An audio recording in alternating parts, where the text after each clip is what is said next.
கர்த்தரின் ஸ்தோத்திரம். அருமையானவர்களே, உங்களுக்கு ஒரு நல் வார்த்தையை கர்த்தர் இன்றைக்கு தருகின்றார். 108வது சங்கீதம் 12வது வசனம். சங்கீதம் 108:12. இக்கட்டில் எங்களுக்கு உதவி செய்யும், இக்கட்டில் எங்களுக்கு உதவி செய்யும், மனுஷனுடைய உதவி விருதா. மனுஷனுடைய உதவி விருதா. அருமையானவர்களே, உடைய வாழ்க்கையில் இக்கட்டான ஒரு சூழ்நிலைகள் வரும். அப்போ நம்ம மனிதனுடைய உதவியை நாடுவோம். எல்லாருமே நாடத்தான் செய்வோம். அப்படி நாடும்போது அந்த உதவி அவ்வளவு செயல்படாது, விருதா அப்படின்னு சொல்லிட்டு, அப்படின்னா வேஸ்ட் அப்படின்னு அர்த்தம். அப்போ அதனால் மனுஷன் எங்களுக்கு உதவி செய்யும், மனுஷனுடைய உதவி விருதாவாக இருக்குது. மனிதன் செய்கிற உதவி அது எங்களுக்கு அவ்வளவா எங்களுக்கு உதவியாக இல்லை. அதனால நீங்கள் எங்களுக்கு ஹெல்ப் பண்ணுங்க, நீங்கள் எங்களுக்கு உதவி செய்யுங்க என்று சொல்லி இந்த சங்கீதம் தாவீது எழுதியிருக்கிறார்.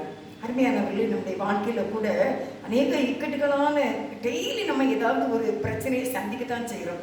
சிலது லாங்காகவே போய்கிட்டு இருக்குது, என்ன செய்ய தெரியாமல் சில சூழ்நிலையில் இருக்கோம். அப்படி நேரம் இந்த ஜெபத்தை நீங்கள் செய்து பாருங்கள். எப்படி ஜெபம் பண்ணணும்? இக்கட்டில் எங்களுக்கு உதவி செய்யணும். இக்கட்டுனா என்னன்னா, ஒரு நெருக்கமான நேரம், நெருக்கமான சிச்சுவேஷன், சூழ்நிலை. அப்போ நீங்கள் கர்த்தரை நோக்கி கூப்பிட்டு பாருங்கள், அவர் நமக்கு உதவி செய்வார். மனுஷனையே நம்பக்கூடாது. நாசியில் சுவாசம் உள்ள மனுஷனை நம்புவதை விட்டு விடுங்கள் அப்படின்றது. ஆனால் கர்த்தரை நம்புகிறவனும் செழிப்பான் அப்படின்னு சொல்லி பார்க்குறோம்.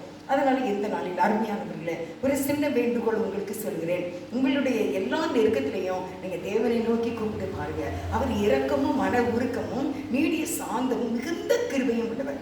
அதனால் நீங்கள் அவரை நோக்கி கூப்பிட்டு பாருங்கள். நிச்சயமாக உங்களுடைய இக்கட்டான சூழ்நிலை, ஒருவேளை உங்கள் கணவன் இல்லை உங்கள் மனைவி இல்லை உங்கள் பிள்ளைகள் இல்லை உங்கள் மருமக்கள் இல்லை உங்கள் பேரண்டத்தி இல்லை உங்கள் தொழிலில் உங்களுடைய பிரச்சனை சமாதானம் இல்லாமல் ஏதோ ஒரு சிக்கலில் இருக்கிற நீங்கள் தொடர்ச்சியாக விடாதபடிக்கு நீங்கள் இயேசுவை பற்றி கொண்டு ஆண்டவரை எங்களுக்கு உதவி செய்யும், இக்கட்டில் எங்களுக்கு உதவி செய்யும், இந்த பிரச்சனையில் எங்களுக்கு நீங்கள் உதவி செய்யத்தான் வேண்டும். இந்த ஜெபத்தை நீங்கள் சொல்லிக்கிட்டே இருங்க.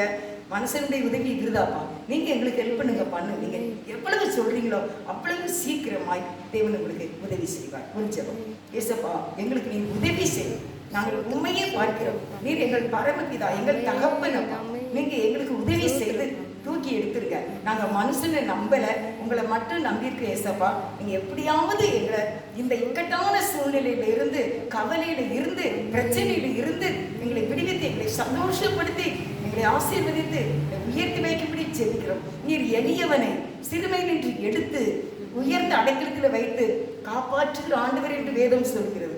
அதனால நாங்கள் எளியவர்கள் தான். எங்களை அந்த தூக்கி எடுத்து சிங்காசனத்தில் அமர்த்தி எங்களை ஆசீர்வதிக்க வேண்டும் என்று இயேசுவின் நாமத்தில் வேண்டிக் கொள்கின்றேன். ஜீவனுள்ள நல்ல பிதாவே, ஆமென். God bless you.